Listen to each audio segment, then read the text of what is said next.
Hi అండి, welcome to my channel. ఈరోజు నేను రుచికరమైన బెండకాయ ఫ్రైను చేసి చూపించబోతున్నానండి. ఇది సైడ్ డిష్గా అయినా చాలా బాగుంటుంది. లేకపోతే ఓన్లీ రైస్ చేసుకున్నా సరే ఈ ఫ్రైతో అన్నం మొత్తం లాగించేయచ్చు. తర్వాత అయితే పప్పు సాంబార్లోకైనా సూపర్ కాంబినేషన్ ఈ బెండకాయ ఫ్రై అయితే చాలా టేస్ట్గా ఉంటుందండి. ఒకసారి మీరు కూడా ట్రై చేసి చూడండి, మీకే తెలుస్తుంది. అయితే ఫ్రెండ్స్, ఈ వీడియో నచ్చితే ఒక చిన్న లైక్ ఇవ్వడం మాత్రం మర్చిపోకండి. సరే, స్టార్ట్ చేద్దాం పదండి. ముందుగా అయితే బెండకాయలను అరకే తీసుకున్నానండి. శుభ్రంగా వాష్ చేసుకొని తుడిచిపెట్టుకోవాలండి. తుడిచిపెట్టుకున్న తర్వాత చూడండి, లేతవి తీసుకున్నాను.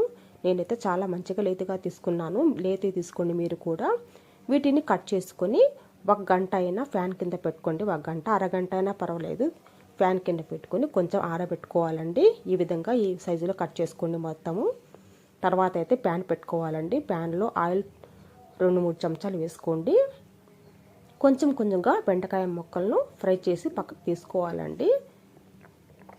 చూస్తున్నారు కదా ఫ్రెండ్స్, ఈ విధంగా బెండకాయలను ఫ్రై చేసుకొని కొంచెంగా వేసుకొని ఫ్రై చేసుకొని పక్కన పెట్టుకోవాలండి. మరీ ఎక్కువగా మార్చకుండా ఈ విధంగా లైట్గా కొంచెం ఫ్రై అయితే సరిపోతుంది. ఆ జిగురు మొత్తం పోయి మనకు బెండకాయ చాలా టేస్ట్గా ఉంటుంది.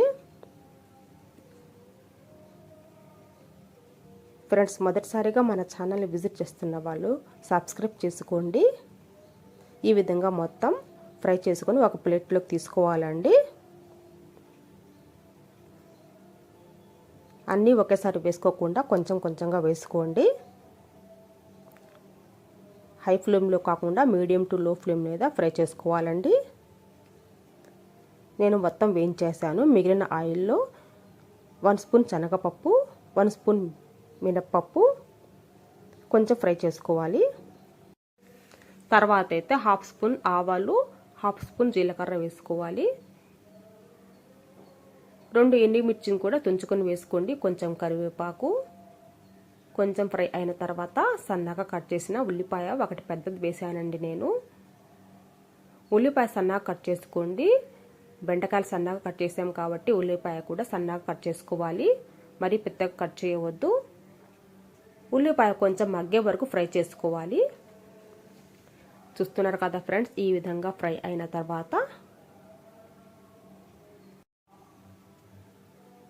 1/2 స్పూన్ పసుపు వేసుకోవాలండి. ఈ పసుపు కూడా పచ్చివాసన పోయే వరకు 2 మినిట్స్ ఫ్రై చేసుకోండి. నెక్స్ట్ మనం వేయించిన బెండకాయలు మొత్తము ఇందులో వేసుకొని దీన్ని బాగా మిక్స్ చేసుకోవాలండి. మొత్తం కలిసే విధంగా దీన్ని మిక్స్ చేసుకోవాలి. తర్వాత అయితే చిన్న బాండీలో కొంచెం ఆయిల్ వేసుకొని పల్లీలు వేసుకొని వేయించుకొని పక్కన పెట్టుకోండి. ఈ బెండకాయల్లోకి ఈ పల్లీలు వేయడం ద్వారా మంచి టేస్ట్ వస్తుంది. తర్వాత వెల్లుల్లిని కచ్చాపచ్చాగా దంచుకొని వేసుకోండి. తొక్కతోనే దంచుకోండి కచ్చాపచ్చాగా. ఇది వేసి కొంచెం కలుపుకోవాలి. ఈ వెల్లుల్లి కచ్చాపచ్చాగా దంచి వేయడం ద్వారా మంచి ఫ్లేవర్ వస్తుంది. నెక్స్ట్ 1/2 స్పూన్ చిల్లీ ఫ్లేక్స్ వాడానండి నేను. ఎండుమిర్చి వేయట్లేదు, చిల్లీ ఫ్లేక్స్ వేస్తున్నాను. ఈ విధంగా వేస్తే బెండకాయ ఫ్రై ఇంకా రుచి బాగా వస్తుంది. 1/2 స్పూన్ ధనియాల పొడి. ఉప్పు మీకు తగ్గట్టు కొంచెం వేసుకోండి. టేస్ట్కి తగ్గట్టు ఉప్పు, కారం మీ టేస్ట్ తగ్గట్టు వేసుకోండి. ఇది అంతా బాగా మిక్స్ అయ్యే విధంగా దీన్ని కలుపుకోవాలి. అందరికీ ఎంతో ఇష్టమైన బెండకాయ ఫ్రై రెడీ అయిపోయిందండి. మరి ఫ్రెండ్స్, ఈ విధంగా మీరు కూడా ట్రై చేసి చూడండి. ఒకవేళ నచ్చితే ఒక చిన్న లైక్ ఇవ్వడం మాత్రం మర్చిపోకండి. మరి ఈ రెసిపీ నచ్చితే మీ ఫ్రెండ్స్కు, రిలేటివ్స్కు షేర్ కూడా చేయండి. మరిన్ని ఇలాంటి రెసిపీస్ కోసము మన ఛానల్ని సబ్స్క్రైబ్ కూడా చేసుకోండి. Thank you for watching. Bye.